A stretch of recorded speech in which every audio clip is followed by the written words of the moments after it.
Hello everyone, this is Liwe Model. A couple of months ago, I showed you this. This is the Williams train General Electric E69 locomotive. It was made at the end of the 1970s and continued through the 1980s. Pretty old model. By today's standard, it is. However, let's take a look at something a lot older. What I mean by a lot older, between 2024 and the date this was built, it was about 40 years. Well, let's go nearly 40 years prior to that. In a locomotive, that would work on the same system.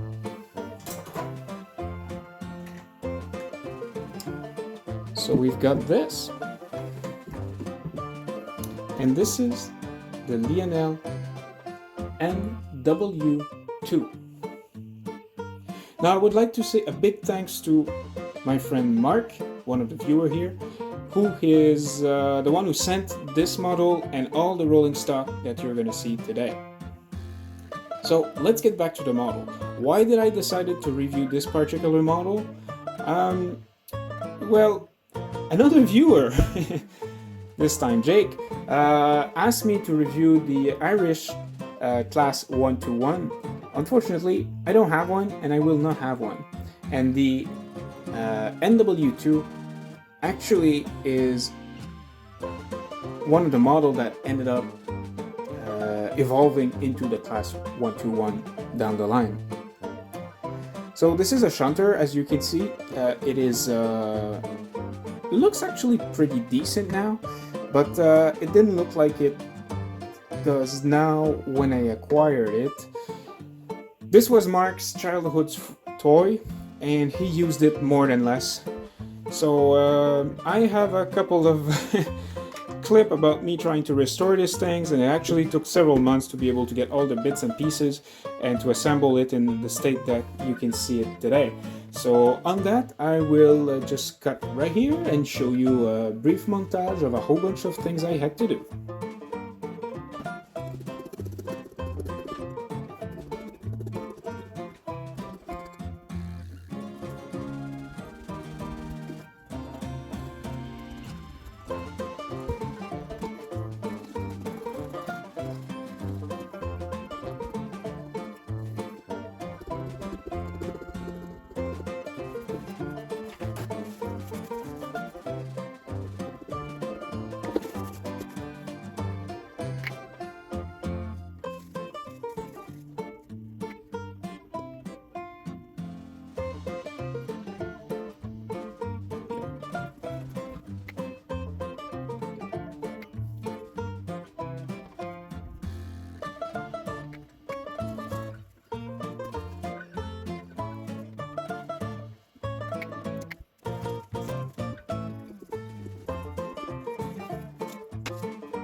Okay, so if we are in the 1950s, well, forget about these tracks. I know, we looked at these, they're pretty nice, made out of nickel silver, with nice contacts made out of copper, although these contacts, especially for this generation of track, once they're used a bit, they tend to be a bit more difficult to make connections. Anyway, these tracks, well, pretty modern, but didn't exist when this existed. Let me just show you what kind of track they were using then. And there it is. It doesn't look like much, especially if you compare it to this.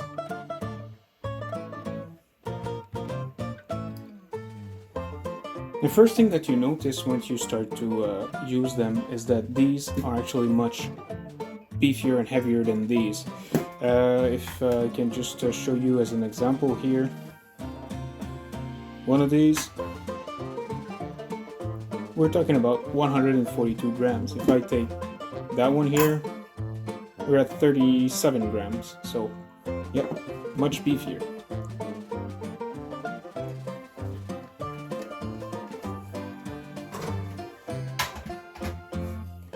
If those tracks are made out of nickel silver with copper contact underneath, well, these are made out of stamped steel.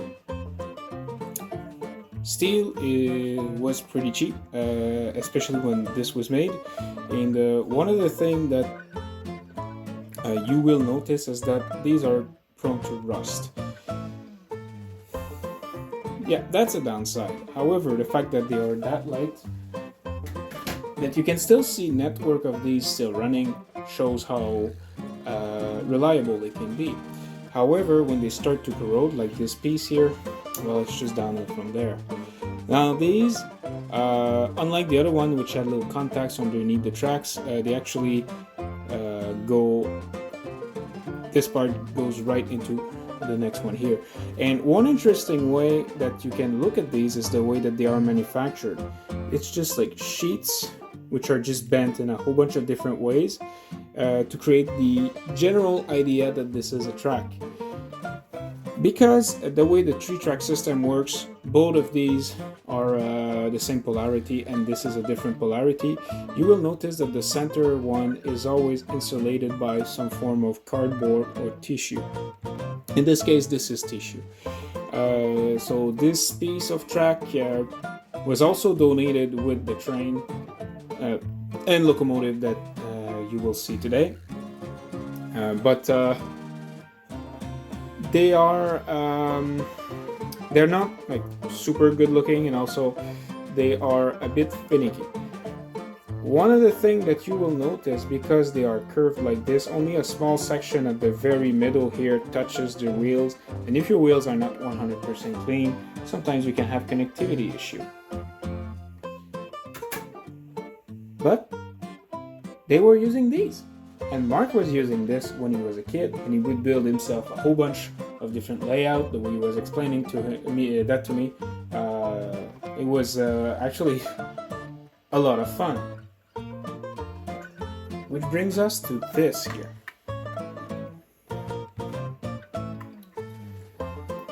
So this locomotive represents an NW2 that was made by the Electromotive Division.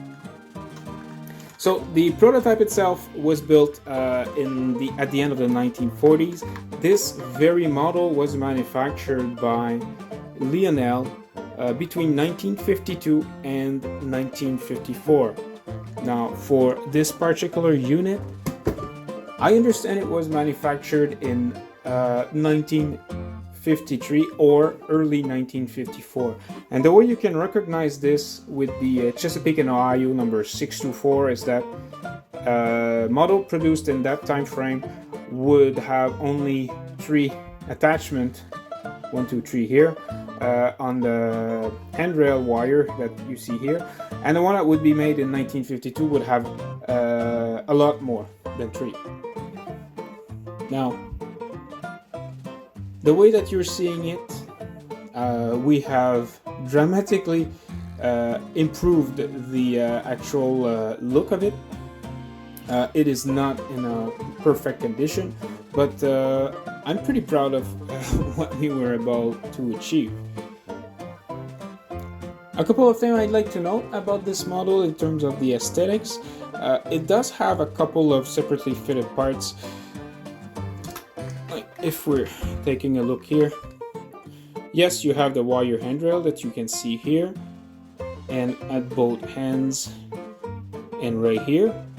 Beside this, you have those two headlamps right here, which are separately fitted. This is this weird wheel thing here. That's actually a radio antenna. Separately fitted also, like that bell here, and those two exhausts. Finally, that metal horn here is also just separately fitted in the back. Everything else is molded, and in terms of construction, you have the whole shell that is made out of plastic, and the chassis itself, including the running board here, is made out of die cast. And it is a very heavy locomotive compared to most of the things that I have. Now mechanically, this is a pretty interesting model. It has some pretty old technology in here, and I think that you're going to enjoy looking at it. So very easy to remove the shell. As you can see, you just pull it, and it's all pretty much spring-loaded on each side here. If we're taking a look at what we have inside, we have two incandescent light bulbs. Obviously, this dates back from 1953, no LED back then. But also, we have some other things, some of which you may recognize, others which you may not really understand what it is. And we're gonna take a look at it. So right here you have what I assume is a 3-pole motor. It's a big chunky motor. Again, 1950s technology. It required a minor servicing, but it ended up working. Pretty proud of that. This, we're gonna go back to it right after, but this contraption here caused me a lot of headaches, but now it works. It works pretty well, and well, let me show you what it is. This system is a mechanical electromagnet that basically sets whether the locomotive is going forward or aft. It can be turned on or off. Right now it's off. If I do this here, it's turned on, so it will switch between different directions. So this part here is your activator. If you look underneath here, you have that little notch here. Each time you're going to apply power to this, this is going to turn, and the direction of the locomotive will change. It will start from, let's say, forward, then you cut power, turn power on, it's going to go to neutral. You do the same again, cut power, put the power back on, it's going to go to backward. If you cut power again, it's going to go to neutral. If you cut power again, it's going to go to forward. So you are able to disable this mechanism just by disabling it like this.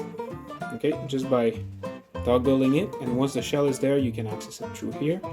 And when it is like that, it's just gonna keep the same, if you want, the same command, okay, command in quotes, as was last set. And we'll keep doing that whether or not you turn on or turn off the power. It will not change direction anymore. So other than that, what do we have on this? We have, again, those two axles here, which are connected together, same here, coupled with other spring-loaded rollers, which touch the middle track that you saw earlier. Now we also have some other interesting thing. If you remember, I told you that on these tracks, the contact area was pretty thin, which is, I mean, you can see where the wheel touches it. It's the only shiny thing on this track. The fact that the contact area is so small means that there is very little traction. So they came up with a very bright idea back then, and I think it's pretty awesome. So if I do this,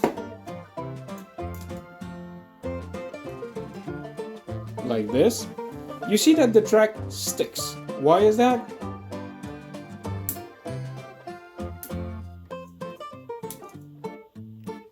It is magnetized.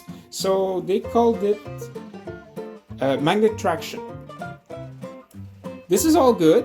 For the era, it was pretty good. Again, very little contact area on this. If I get my modern track made out of nickel silver, nickel silver is not magnetized, so it cannot stick itself a lot to the modern tracks. However, the contact area on the modern track is much wider, and also this locomotive does not necessarily need, if it has a wider contact area, to have that magnet thingy there, because it is pretty heavy by itself and it has a lot of traction by itself.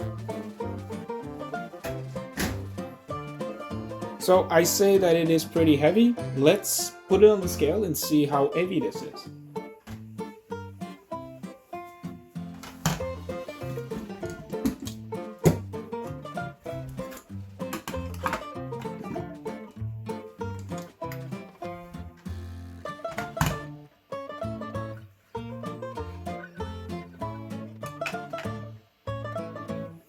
So there you go.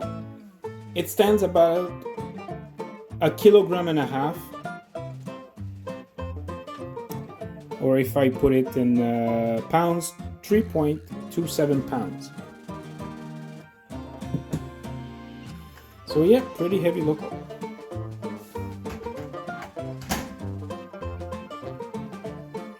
A couple of other nice things it has as mechanical features. If you look at the coupler themselves, they're pretty beefy and pretty interesting, but they have some sort of coils around them. Why is that? Well, those coils were made so that you could remotely operate this locomotive's coupler using a special type of track that you would enable that would touch this here. It would make a contact, and then the coupler would just open. Unfortunately today, I do not have these types of special tracks, so I'm not going to be able to demonstrate it for you. But this is how they were doing back in the 1950s, remote coupling and decoupling, which I think is pretty awesome for the era. Nowadays, we have some of this on our layouts, but it's not all layouts and it's not all couplers, because some couplers are made out of plastic, and even if they're using some type of magnet, well, they want to couple themselves. Another thing that I can mention about this, it does not have directional headlight, so all the lights are always turned on as soon as there is power. Now, this is not a particularly rare loco from what I was able to look at. Actually, a lot of what you see right now is the result of months of parts gathering and trying to find out if I would be able to get this or that part to try to restore it.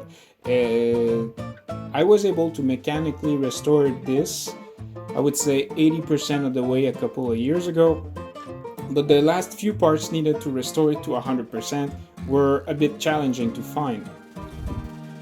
One of the interesting things I'd like to show you, this here, that's the original paint, that yellow there, okay? You can see it does have some paint bleed right here, but I don't think it's unreasonable considering this was probably hand painted back in the 1950s on an assembly line. On this side it wasn't too bad, so we decided to leave it like that. On that side, you saw it in the little montage I made.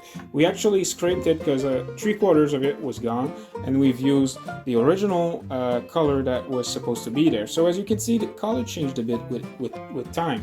And if you look at the number 624 right here, it's the same color as this, but those decals seems to have deteriorated a bit.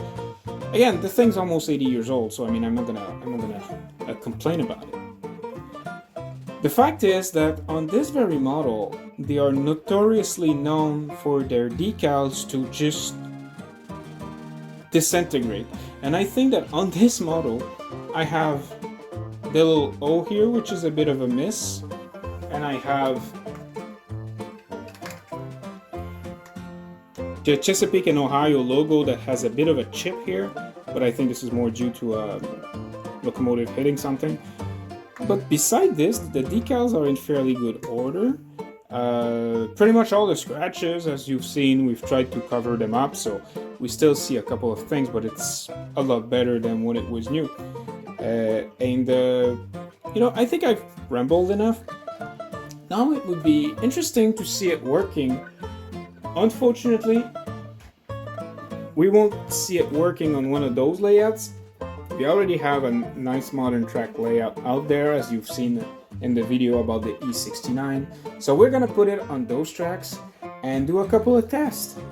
And I'm pretty happy to see this thing rolling, really.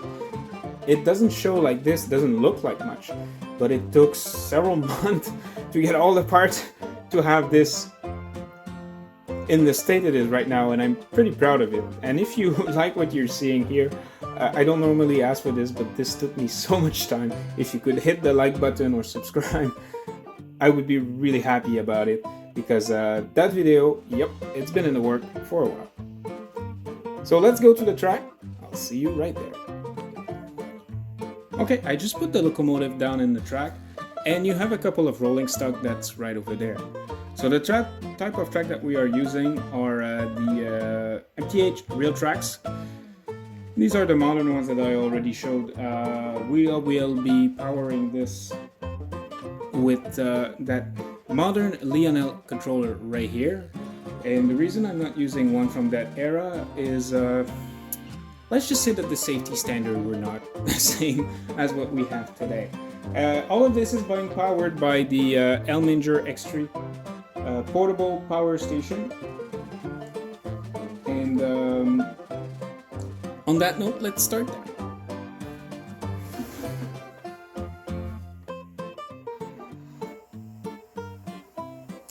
So right now it's in neutral.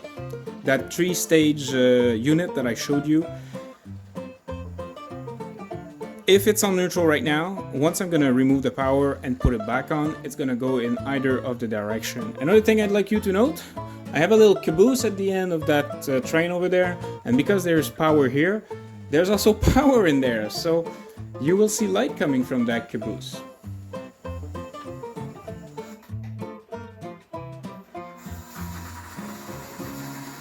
So right now it's going forward.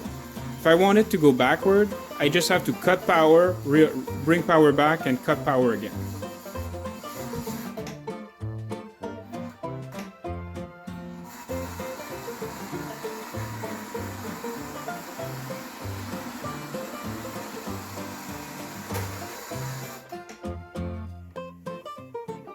Okay, I'm not sure if it coupled, but let's try to bring it forward and give it a go. So again, when I'm gonna put power, it's gonna be in neutral.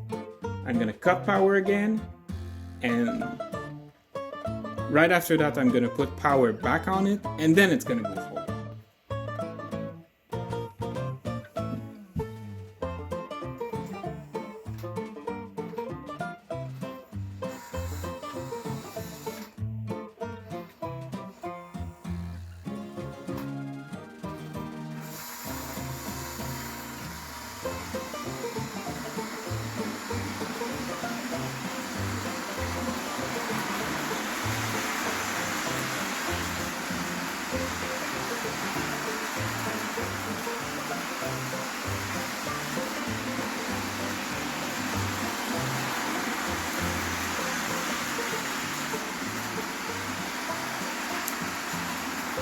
So you do hear a lot of electrical buzzing. That is that 3-stage transmission / control system that makes it go forward or backward, that's making that sound. So what I'm gonna do now, I will try to stop the locomotive and then try to disable it so that this way it will be bypassed directly and only go forward from that point.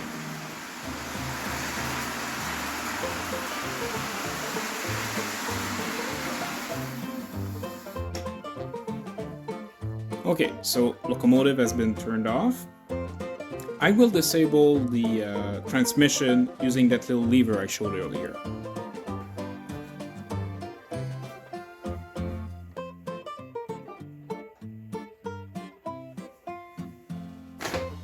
So now, technically, if I did it correctly, it should still go forward, but it should not require that electromagnet in that transmission, and it should not do that big buzzing sound anymore.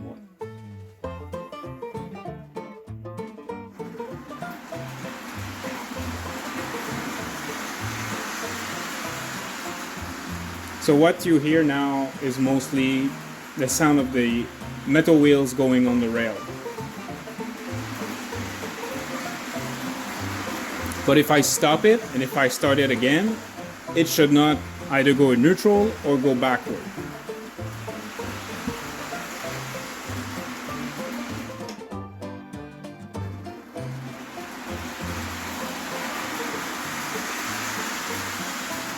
And there you go. If I want to re-enable it, I just have to switch that lever again, and it should be enabled as before.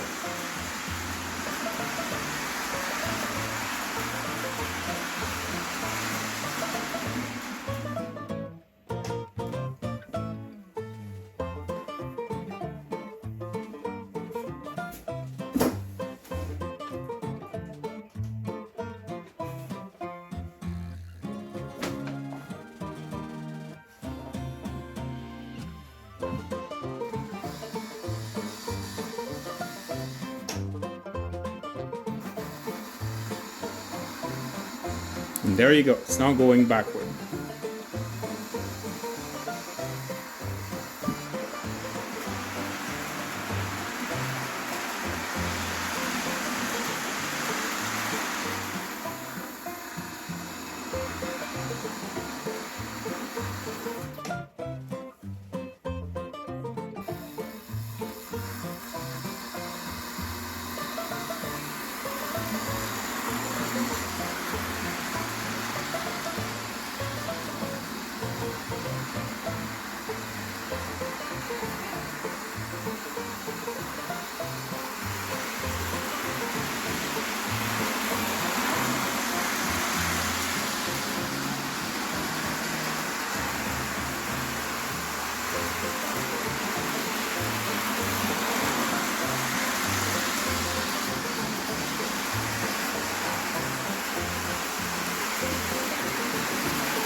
So what do I think about the Chesapeake and Ohio number 624 engine?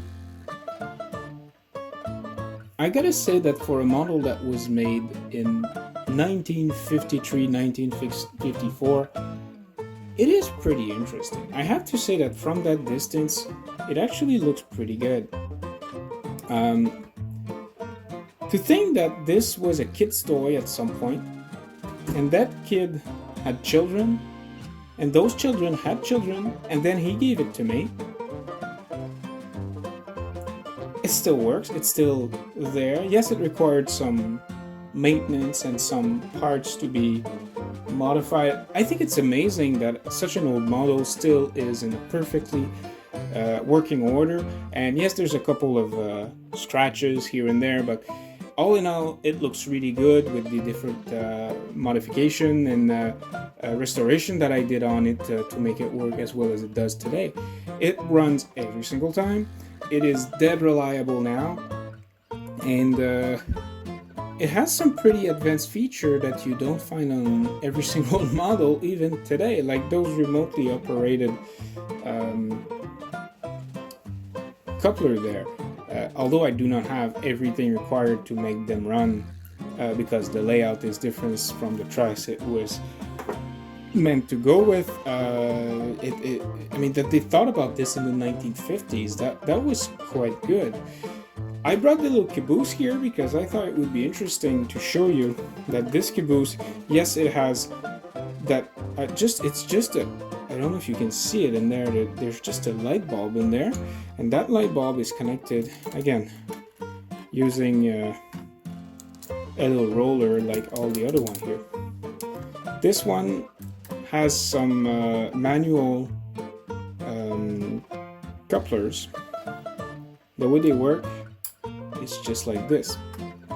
Okay, so it now uncoupled itself. The locomotive now, it does have a little electromagnet here that would release this.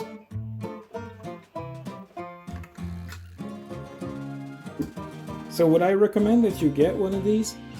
Well, you have to understand, they are dead reliable. I was eventually able to fix most of what was wrong with it. And they're not seriously that expensive for these. If you are handy with your hands and you're able to work on these, you can make them work. What I found while browsing on the community of these are called the like Lionel Post war. There's a lot of helping foes out there that can give you a lot of good advice on how to make these things run.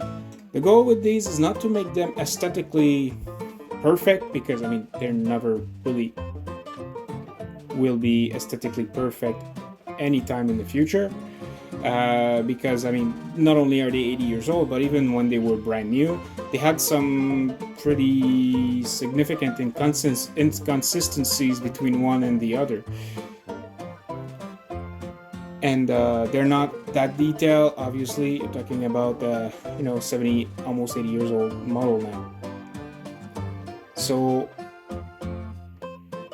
the big downside I see with this, if you are looking at collecting realism, this is not true O scale.